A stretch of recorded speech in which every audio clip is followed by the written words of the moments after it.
السلام علیکم۔ ہمارے پروگرام سے جڑنے کے لیے آپ کا بہت بہت شکریہ۔ چلیے شروع کرتے ہیں۔ آج کا پہلا سوال ہے، بعض علاقہ بالخصوص علاقہ گوالپخر میں یہ بات خوب پائی جاتی ہے کہ میت کو دفن کرنے کے بعد لوگ فوراً بھاگ جاتے ہیں، ایسا کرنا کیسا ہے؟ بعض کا خیال ہے کہ جب تک لوگ قبر پر رہیں گے تب تک منکر نکیر فرشتے نہیں آئیں گے۔ کیا یہ صحیح ہے؟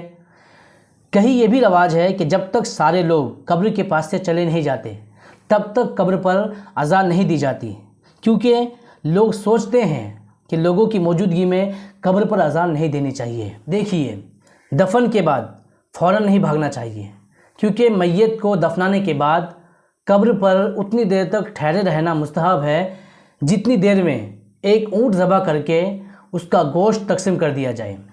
دیر تک قبر کے پاس ٹھہرے رہنے کی وجہ سے میت کو انسیت ملتی ہے اور منکر نکیر کے سوالوں کا جواب دینے میں میت کو کوئی خوف اور وحشت محسوس نہیں ہوتی۔ ہاں، جب تک قبر پر کھڑے رہیں تو قرآن کی تلاوت کرتے رہیں اور میت کی مغفرت کی دعا کرتے رہیں، اور خاص طور سے یہ دعا کریں کہ منکر نکیر کے سوالوں کا جواب دینے میں میت کامیاب اور ثابت قدم رہے۔ رہ گئی یہ بات کہ لوگوں کے رہنے سے منکر نکیر نہیں آئیں گے، تو اس چیز کا رد پہلے ہی ہو گیا کہ جب کتابوں میں صاف طور پر لکھا ہوا ہے کہ لوگوں کے قبر کے پاس ٹھہرے رہنے کی وجہ سے میت کو انسیت ملتی ہے اور منکر نکیر کے سوالوں کا جواب دینے میں کوئی وحشت محسوس نہیں ہوتی، کوئی ڈر محسوس نہیں ہوتا، تو اس سے ثابت ہو چکا کہ لوگوں کی موجودگی فرشتوں کے آنے میں کوئی رکاوٹ نہیں ہے۔ اور یہ خیال کہ لوگوں کی موجودگی میں قبر پر اذان نہیں دینی چاہیے، تو یہ خیال بھی بے بنیاد اور بے اصل ہے۔ حضور صدر الشریعہ علیہ رحمہ فرماتے ہیں کہ 40 قدم کی تخصیص بیکار و بے فائدہ ہے۔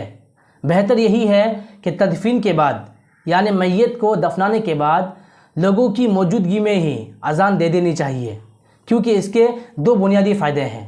پہلا فائدہ یہ ہے کہ اذان میں قبر کے سوالات کے جوابات اشارتاً موجود ہے، لہٰذا اس سے میت کو جواب دینے میں آسانی ہوگی۔ اور دوسرا فائدہ یہ ہے کہ حدیث پاک میں آیا ہے کہ جب اذان دی جاتی ہے تو شیطان دم دبا کر بھاگ جاتا ہے، تو چونکہ قبر میں بھی شیطان میت کو بہکانے کے لیے آتا ہے، اس لیے جب اذان دی جائے گی تو وہاں میت شیطان کے بہکانے سے محفوظ رہے گی۔